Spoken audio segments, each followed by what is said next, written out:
नमस्कार, मैं सुनीता कथा मंथन में आप सबका स्वागत करती हूँ। कथा मंथन में आज सुनिए प्रेमचंद्र जी की कहानी प्रेम की होली। गंगी का 17वां साल था, पर वह 3 साल से विधवा थी और जानती थी कि मैं विधवा हूँ। मेरे लिए संसार के सुखों के द्वार बंद है, फिर वह क्यों रोए और कल्पे। मेले से सभी तो मिठाई के दोने और फूलों के हार लेकर नहीं लौटते। कितने ही तो मेले की सजी हुई दुकानें और उन पर खड़े नर नारी देखकर ही मनोरंजन कर लेते हैं। गंगी खाती पीती थी, हंसती बोलती थी। किसी ने उसे मुंह लटकाए और अपने भाग्य को रोते नहीं देखा। घड़ी रात को उठकर गोबर निकालकर गाय बैलों को सानी देना, फिर उपले पातना उसका नित्य का नियम था। तब वह अपने भैया को गाय दुहाने के लिए जगाती थी, फिर कुएं से पानी लाती, चौके का धंधा शुरू हो जाता। गांव की भावजें उससे हंसी करती, पर एक विशेष प्रकार की हंसी छोड़कर। सहेलियां ससुराल से आकर उससे सारी कथा कहती, पर एक विशेष प्रसंग बचाकर। सभी उसके वैधव्य का आदर करते थे। जिस छोटे से अपराध के लिए उसकी भावज पर घुड़कियां पड़ती, उसकी माँ को गालियां मिलती, उसके भाई पर मार पड़ती, वह उसके लिए क्षम्य था। जिसे ईश्वर ने मारा है उसे क्या कोई मारे। जो बातें उसके लिए वर्जित थी उनकी ओर उसका मन ही ना जाता। उसके लिए उसका अस्तित्व ही ना था। जवानी के इस उमड़े हुए सागर में मतवाली लहरें ना थी, डरावनी गरज ना थी, अचल शांति का साम्राज्य था। होली आई, सबने गुलाबी साड़ियां पहनी। गंगी की साड़ी ना रंगी गई। माँ ने पूछा, बेटी तेरी साड़ी भी रंग दूं?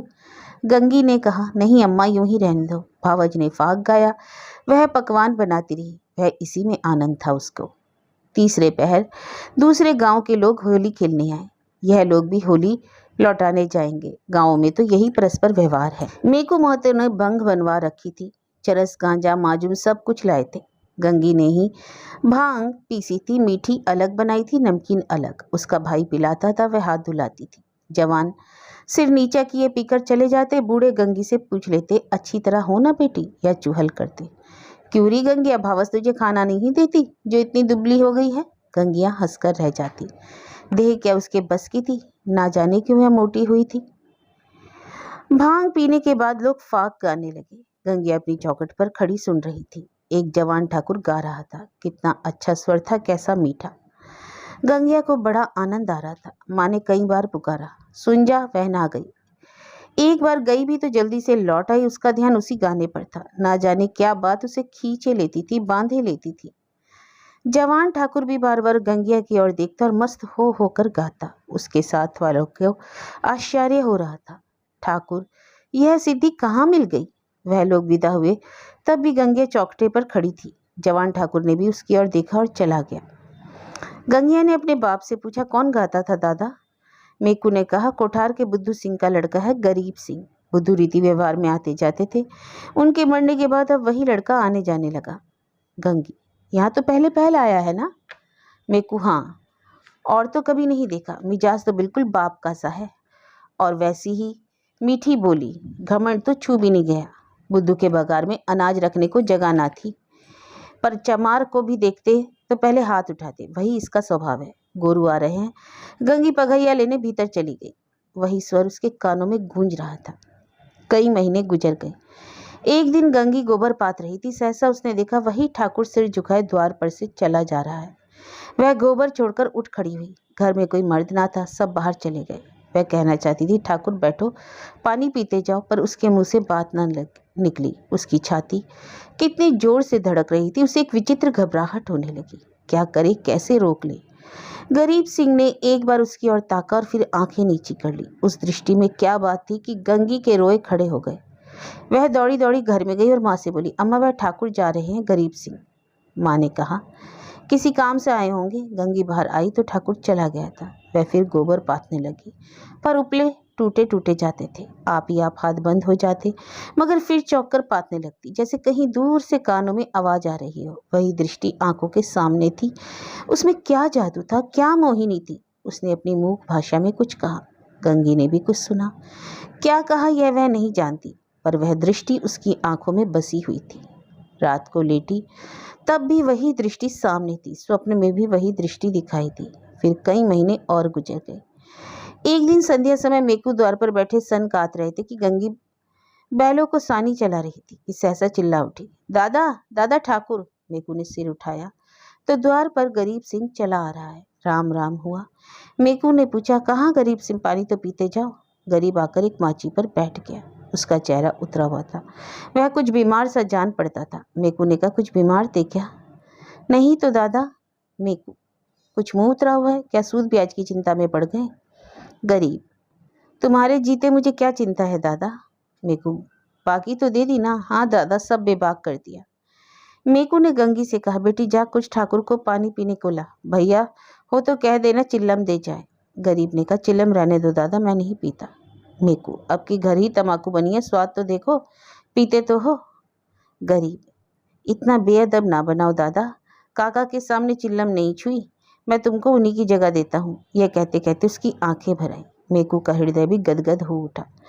गंगी हाथ की टोकरी लिए मूर्ति के समान खड़ी थी। उसकी सारी चेतना, सारी भावना गरीब सिंह की बातों की ओर खिंची हुई थी। उसमें और कुछ सोचने की और कुछ करने की शक्ति ना थी। ओह, कितनी नम्रता है, कितनी सज्जनता है, कितना अदब है। मेकू ने फिर कहा, सुना नहीं बेटी, जाकर कुछ पानी पीने को लाओ।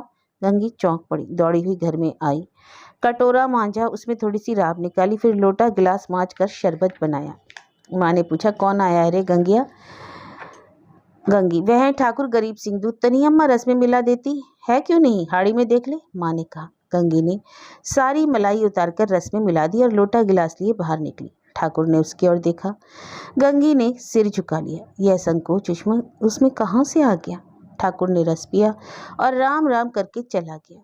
मेकू बोला, कितना दुबला हो गया, बीमार है क्या? गंगी ने पूछा। मेकू, चिंता है और क्या, अकेला आदमी इतनी बड़ी गृहस्थी क्या करे? गंगी को रात भर नींद नहीं है। उन्हें कौन सी चिंता है? दादा से कुछ कहा भी तो नहीं जा सकता। क्यों इतने सकुचाते हैं? चेहरा कैसा पीला पड़ गया है। सवेरे गंगी ने माँ से कहा, माँ गरीब सिंह अब की बहुत दुबले हो गए हैं। माँ, अब बेफिक्री कहाँ रही बेटा, बाप के जमाने में खाते थे और खेलते थे, अब तो गृहस्थी का जंजाल सिर पर है। गंगी को इस जवाब से भी संतोष न हुआ। बाहर जाकर मेकू से बोली, दादा तुमने गरीब सिंह को समझा क्यों नहीं दिया, क्यों इतनी चिंता करते हैं? मेकू ने आंखें फाड़कर देखा और कहा, जा अपना काम कर। गंगी पर मानो वज्रपात हो गया। यह कठोर उत्तर, और दादा के मुंह से। हाय, दादा का भी उनका ध्यान नहीं, कोई उसका मित्र नहीं, उन्हें कौन समझाए? अब कि वह आएंगे तो वह खुद समझाएगी। गंगी रोज सोचती, वह आते होंगे, ठाकुर ना आए। फिर होली आई, फिर गांव में फाग होने लगा। रमणियों ने फिर गुलाबी साड़ियां पहनी, फिर रंग घोला गया। मेकू ने भांग, चरस, गांजा मंगवाया। गंगी ने फिर मीठी और नमकीन भांग बनाई। द्वार पर टाट बिछ गया। व्यवहारी लोग आने लगे, मगर कोठार से कोई नहीं आया। शाम हो गई, किसी का पता नहीं था। गंगी बेकरार थी, कभी भीतर जाती, कभी बाहर आती। भाई से पूछती, क्या कोठार वाले नहीं आए? भाई कहता, नहीं। दादा से पूछती, भांग तो नहीं बची, कोठार वाले आवेंगे तो क्या पिएंगे? दादा कहते, अब क्या रात को आवेंगे, सामने तो गाँव है, आते होते तो दिखाई ना देते।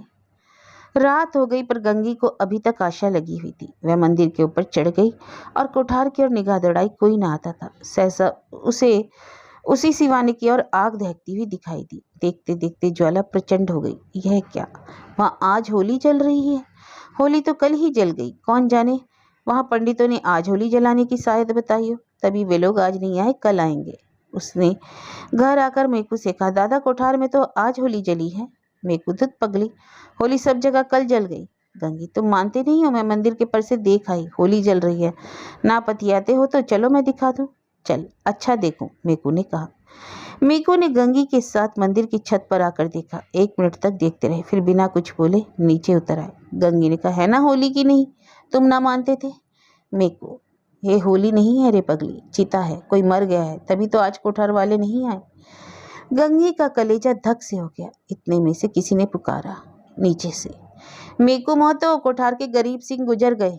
मेकू नीचे चले गए, पर गंगी वहीं स्तंभित खड़ी रही, कुछ खबर ही ना रही। मैं कौन हूँ, कहाँ हूँ, मालूम हुआ जैसे गरीब सिंह उस सुदूर चिता से निकलकर उसकी ओर देख रहा है। वही दृष्टि थी, वही चेहरा। क्या उसे वह भूल सकती थी? उस दिवस से फिर कभी होली देखने नहीं गई। होली हर साल आती थी, हर साल उसी तरह भंग बनती थी, हर साल उसी तरह फाग होता था, हर साल अबीर गुलाल उड़ती थी, पर गंगी के लिए होली सदा के लिए चली गई।